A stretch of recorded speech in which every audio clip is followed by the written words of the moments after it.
पूजा जैन।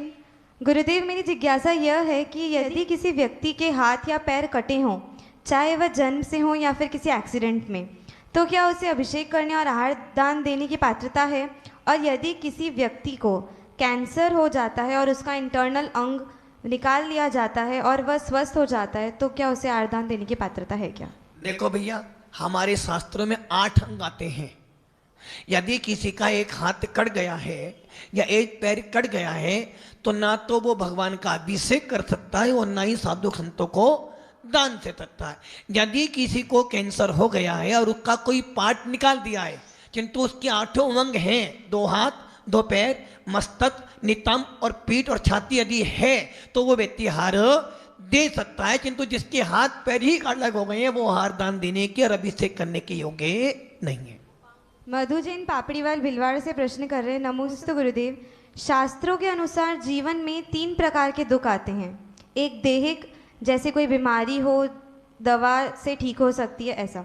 दूसरी दैविक, जैसे शनि प्रकोप जो हमारे पाप कर्मों के उदय से होता है, जो पुण्य से ठीक हो जाता है। तीसरी भौतिक, भौतिक दुख जैसे अशांति, डिप्रेशन, गुस्सा, कषाय आदि। मेरी जिज्ञासा यह है गुरुदेव, इनको आप जैसे गुरुदेव के सकारात्मक स्वाध्याय सुनकर ठीक कर सकते हैं या और भी कोई उपाय है?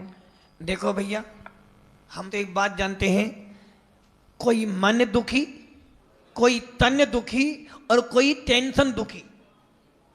यदि तू इन तीनों रोगों को दूर करना चाहता है, तो मात्र जीवन में एक काम करना शुरू कर दे, समीचीन स्वाध्याय करना शुरू कर दे, जिनेंद्र देव की वाणी सुनना शुरू कर दे, देव सा गुरु के पास बैठना शुरू कर दे।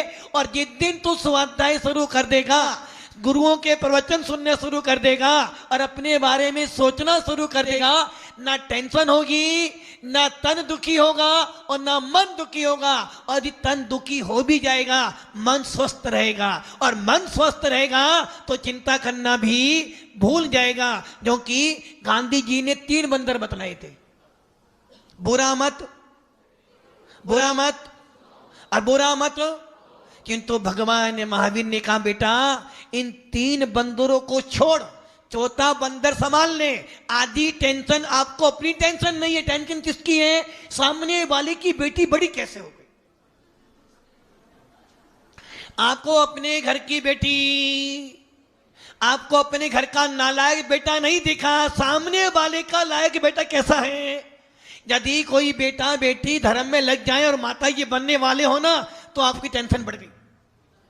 इसीलिए भगवान महावीर कहते हैं, बुरा मत देखो, बुरा मत बोलो, बुरा मत सुनो और बुरा मत सोचो, तो तू स्वस्थ रहेगा। इसलिए दुनिया की खबर लेना बंद करो, अपनी निज आत्मा की खबर लेना शुरू कर दो।